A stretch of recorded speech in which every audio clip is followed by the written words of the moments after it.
안녕하세요. 텔레학교입니다. 5학년의 중심 키워드는 아동기의 절정이라고 생각합니다. 텔레학교가 말하고 있는 아동기는 만 6세에서 12세까지 학년기에 있는 어린이입니다.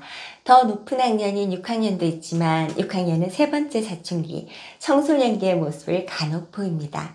그때부터 본격적인 사고 발달이 이루어지고 왕성한 학습 능력이 발달됩니다. 그에 비해 온전히 아동기의 절정이 몸의 기능을 보이고 감각적 인지의 최고 수준을 경험하는 어린이는 대체로 5학년이라고 할 수 있습니다. 물론 개인별 차이는 있겠지만요. 아동기의 절정, 절정의 모습은 어떤 것에 최고를 담고 있을 것입니다. 변화의 꼭지점에 이르러 대상이 가지고 있는 가장 특징적인 요소가 발현되고 기능 역시 가장 유능하게 빛날 때입니다. 또한 최고점에 이르면 절정을 찍고 올라가는 탄력성만큼 하향 곡선을 그리게 됩니다. 그 다음에는 세 가지 양상을 띠죠. 계속 내려가거나 어느 정도 수준에서 머물며 유지됩니다. 인정하고 싶지 않겠지만 몇몇 어른들은 아동기 어린이의 사고나 정서보다 못한 모습을 보이는 것도 사실입니다. 또 어떤 사람은 어린 시절에 머물러 그때 배웠던 세상살이, 삶에 대한 태도를 되풀이하며 삽니다. 어른이 되지 못한 어른이지요. 우리에게 이런 면이 있지 않나 되돌아볼 필요가 있습니다. 마지막 다른 양상은 절정을 이룬 속성이 질적 변화를 이루는 것입니다. 질적 변화는 어떤 속성의 양이 찰대로 찼을 때 기능이 유능하고 풍부해지면 자신이 가지고 있는 틀을 벗어나 속성, 가치, 양태가 달라지는 것을 말합니다. 아동기는 그 시기의 특성을 발현하고 기능을 향상시키며 왕성하게 성장합니다. 그러다 절정에 이르면 최고점에서 몸과 마음과 생각이 질적 변화를 겪습니다.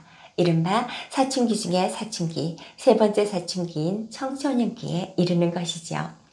청소년기 전인 5학년 어린이는 이 변화의 꼭지점에 있는 아동기 절정의 학년입니다. 아동기의 절정은 절정답게 대단합니다. 그 어느 시기보다 관심 분야가 넓고 배우는 속도가 엄청납니다. 이건 사실 사고가 발달해서 그런 건 아닙니다.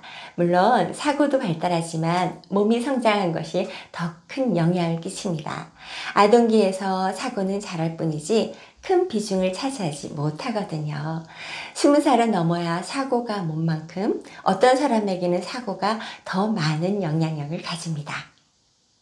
5학년은 쑥 크는 학년입니다. 여자 어린이는 4학년부터 통통하게 살이 오르는 충시기를 거쳤고 신장기에 이른 남학생은 눈에 띄게 크는 어린이가 있습니다. 저 같은 경우도 5학년에서 6학년 사이 10cm가 컸었거든요. 그때만 해도 또래 중에 큰 편이어서 기억합니다. 키뿐 아니라 몸도 튼튼해집니다. 이전 학년처럼 살이 찌는 경우도 있지만 근육량이 달라집니다.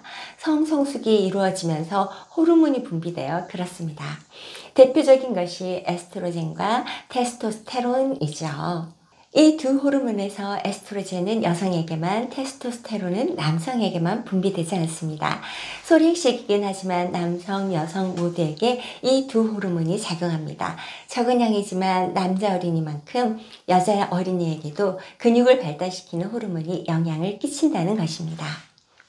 근육은 몸에서 순간적인 힘을 내고 빠르게 움직이며 활동을 지속하게 하는 에너지를 담고 있는 부분입니다.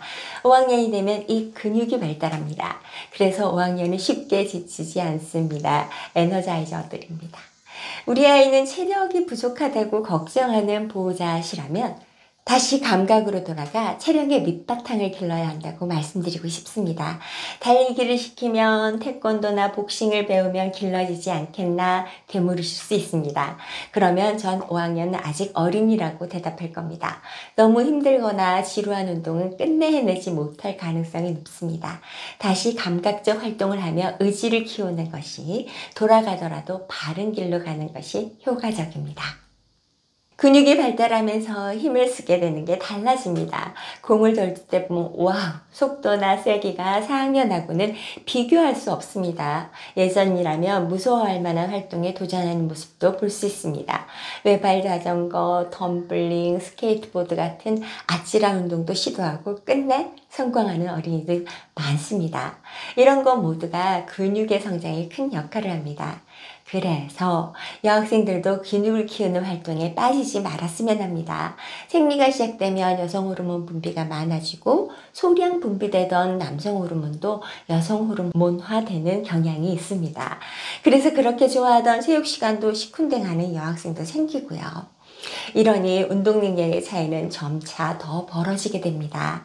그전에라도 근육 활동을 해보며 근육의 기능과 역할에 대해 경험해 봤으면 좋겠습니다. 근육이 생기는 것은 몸이 울퉁불퉁 못생겨지는 것이 아니라 힘이 세지고 자신감이 붙는 느낌이구나 하고 말입니다. 그에 반해 남학생들은 그야말로 날개를 단 것 같습니다. 워낙 움직이기 좋아하던 어린이들은 공을 뻥뻥 차며 운동장을 날듯이 뛰어다닙니다. 몸으로 부딪히고 서로 얽혀 교실을 아수라장으로 만들며 놉니다. 근육뿐 아니라 손발의 기능도 대단히 우수해집니다. 빠르면서도 정교해지죠. 리코더 연주 실력이 눈에 띄게 좋아집니다. 기본적으로 배우는 리코더가 소프라노 리코더인데 가르쳐주기만 하면 알토, 테너 리코더도 잘 붑니다. 4학년 때 잠깐 맛봤던 이중주도 곧잘 해내고요. 저글링이나 스포츠 스태킹도 5학년이 좋아하는 활동입니다. 5학년 어린이들의 손은 눈보다 빠릅니다. 이런 활동은 어른보다 훨씬 빠르게 배우며 어른의 능력을 훌쩍 뛰어넘죠. 어떻게 저렇게 하지? 왜 이렇게 빠른 거야? 감탄하게 됩니다. 아마도 몸이 발달해서인 것 같습니다. 아동기의 절정이니 아동으로서 신체 기능은 최강이라고 할 수 있습니다. 하지만 사고는 그렇지 않습니다. 발달하지만 절정이라는 말을 붙일 수는 없습니다. 6학년도 고차원적인 사고를 할 수는 없지만 그나마 5학년보다는 낫거든요. 그만큼 5학년 몸의 발달이 뛰어나다는 겁니다. 그러니까 머리를 거치지 않고 몸으로 바로 직관적으로 상황에 대처하는 능력이 이 시기에 빛난다고 할 수 있습니다. 스포츠 스태킹만 봐도 그렇습니다. 이 컵을 내리고 저 컵을 쌓으면서 이런 생각을 하거나 계획을 세우는 순간 손은 주춤하게 되어 있고 시간은 갑니다. 프로 선수들이야 이 수준을 넘어서겠지만 5학년은 머리보다 몸이 먼저 잘 움직이는 발달증상이 반영된 것이라고 봅니다. 근육과 손발, 몸 자체도 길쭉길쭉해 보입니다. 몸통과 얼굴에 비해 팔다리가 길어서 그렇게 보이는 것 같습니다. 긴 팔다리는 무엇을 해도 동작을 돋보이게 합니다.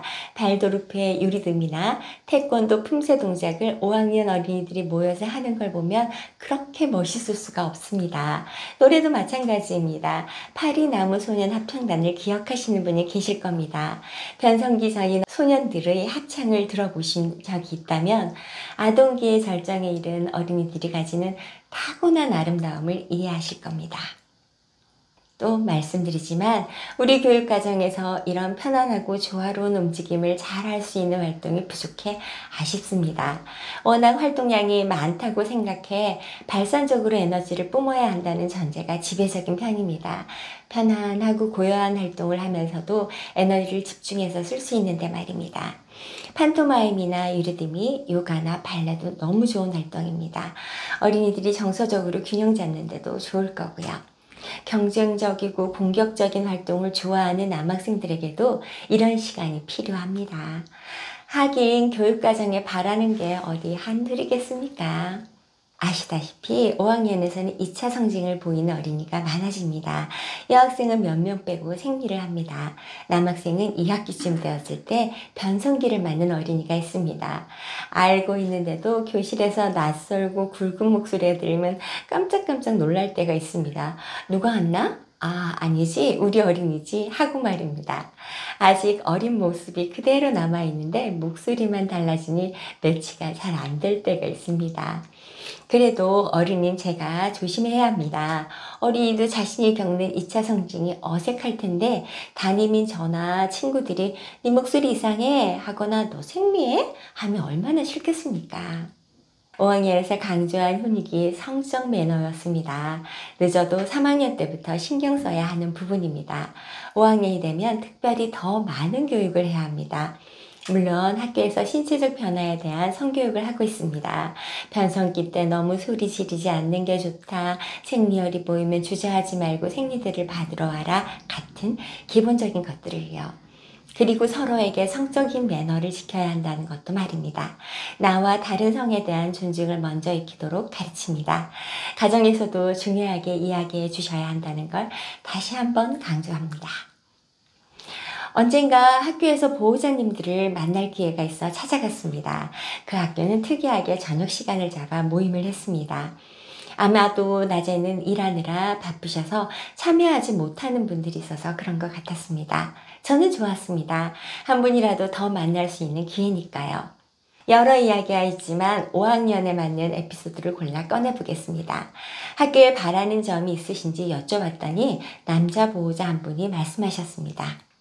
아이가 5학년인데 성교육이 필요해 보인다. 학교에서 공부 잘하는 것보다 중요한 게 있다고 생각한다. 이런 점에서 건강한 성교육을 해야 하지 않겠느냐. 한마디도 틀린 것이 없는 맞는 말씀입니다. 다른 5학년 보호자보다 연배가 있어 보이셨는데 그래서인지 다른 분들이 주저하는 이야기를 나서서 해주신 듯 보였습니다. 맞습니다. 학교는 다양한 어린이에게 균형 있는 사회 서비스를 제공하기에 참 좋은 곳입니다. 우리나라처럼 공교육 체계가 잘 되어 있는 나라에서는 이것도 저것도 어린이를 위해서라면 학교가 해야 하지 않나 하는 의견을 가질 수 있습니다. 그래서 언제부턴가 학교에서 우유를 먹이자, 불소를 하자, 구강검사, 신체검사, 소변검사가 들어왔습니다. 한 번 들어온 거는 잘 없어지지 않고 들어오는 건 더 많아집니다. 교육과정이 어수선해져 버립니다. 수업하다가 우리 반 순서가 되면 소변 받으러 가고 시력검사 한 번 하려면 40분 한 차시 수업을 빼야 합니다. 시력검사 하면서 이거 보여? 안 보여요? 를 반복합니다. 그러다 그때 이 공고 내가 해도 되나? 되묻게 됩니다. 다시 성교육으로 돌아가서 이분 말씀에 전 이렇게 대답했습니다. 보호자님, 학교에서 성교육을 다양한 분야로 하고 있습니다. 그런데 하고 있는지 알기 어려우시죠? 그럼 아이하고 이야기 한번 나눠보세요. 학교에서 어떤 성교육을 받았는지. 그러면 자연스럽게 아이와 보호자가 하는 성교육 시간이 될 겁니다. 가장 좋은 성교육은 동성보호자가 하는 성교육이거든요. 이런 것도 학교에서 안 하고 가정으로 돌리나 나무라는 분도 계실 겁니다. 안 하겠다는 말이 아니고 같이 하자는 것입니다. 학교에서 초경에 대해 배웠습니다. 생리를 왜 하는지, 생리할 때 어떤 현상이 일어나는지요. 그런데 수업을 듣던 남자 어린이는 다른 게 궁금해졌습니다. 제가 들었던 말 중에 그렇겠구나 하는 건 어떻게 몸 아랫부분에 구멍이 있지? 하는 거였습니다. 자신의 생식기인 음경은 밖으로 드러나 있습니다. 그런데 여성 생식기인 질이라는 것은 근육을 거쳐 자궁으로 이어진다고 합니다. 항문이 있지만 그것 말고도 구멍이 있으면 이 어린이 말로는 몸 안에 있는 것이 아래로 빠질 것 같다는 겁니다. 이런 걸 궁금해할 줄 몰랐습니다. 그런데 어떻게 학교에서 이런 질문을 할 수 있겠습니까? 보호자에게도 하기 어렵다고요? 교사보다 낫지 않을까요? 보호자에게도 교사에게도 물어볼 수 없다면 어린이는 어떻게 알고 싶은 걸 알 수 있겠습니까? 묻지 않아도 보여주는 불법 동영상이나 인터넷에 돌아다니는 어처구니 없는 말들이 될 겁니다. 이런 것으로 성을 접한 사람은 수준 낮은 성적 매너를 가질 수밖에 없습니다. 매너라고 할 수 없는 선입견 가득한 성적 판타지만 있을 겁니다. 학급에서 남학생 2명이 교실 뒤편에서 어디서 본 듯한 성행위를 흉내내며 키득거립니다. 뭐하는 짓이냐고 꾸중하며 그냥 장난친 것이에요 이렇게 하며 모른 척합니다. 성에 대한 구체적 행위에 관심이 있을 수 있는 학년입니다. 자신들도 아직 이르다는 걸 알기 때문에 성에 대한 강한 호기심을 은밀하게 감추고 어른들 앞에서는 순진한 어린아이 모습으로 돌아갑니다. 그리고 또 자극에 끌려 자기들끼리 키득대며 따라하고요. 보호자나 교사가 직접적으로 말하지 못할 거라고 생각하는 겁니다. 그거 성행위 흉내내는 거야. 어디서 그런 걸 본 거야? 그게 네 나이에 맞다고 생각해? 피하지 않고 머뭇대지 않고 어른은 할 말을 해야 하고 가르칠 건 가르쳐야 합니다. 2차 성징이 나타나니 당연히 몸의 변화가 오지요. 몸에 관한 관심이 높아질 수밖에 없습니다. 남학생들은 1cm라도 더 크고 싶어 합니다. 180을 향해 있는 부러운 눈길이 느껴집니다. 키 몇 cm 이하는 루저니 뭐냐 하는 말을 이때부터 합니다. 여학생들은 볼록한 가슴과 통통한 몸짓을 수치스러워합니다. 인기 많은 여자 아이돌은 모두 기이할 정도로 말랐으니까요. 피겨스케이터 김연아 선수의 단단한 종아리, 클라이밍을 하는 김자연 선수의 튼튼한 어깨 근육이 제 눈에는 더 멋있는데 말입니다. 작은 몸집 때문에 움츠러드는 남학생, 다이어트 한다며 점심을 안 먹겠다고 버티는 여학생을 보면 속이 참 상합니다. 일단 몸집이 커야 먹고 들어가는 세상이라고 하지 마십시오. 우리는 정글 속 동물이 아니지 않습니까? 그리고 아이돌은 적어도 50kg 이상인 사람만 낳았으면 좋겠습니다. 우리 어린이들 다 말라 비틀어질 것 같습니다. 이렇게 말하니 속이라도 시원합니다. 어른들이 이런 말 해야 키 작아도 통통해도 되는 줄 압니다. 어른들이 이런 생각을 만들어야 우리 어린이들이 자신들이 얼마나 예쁜지 알 수 있습니다. 역시 어른들이 잘해야 할 것 같습니다. 좋은 어른이 행복한 어린이를 만듭니다. 텔레학교였습니다.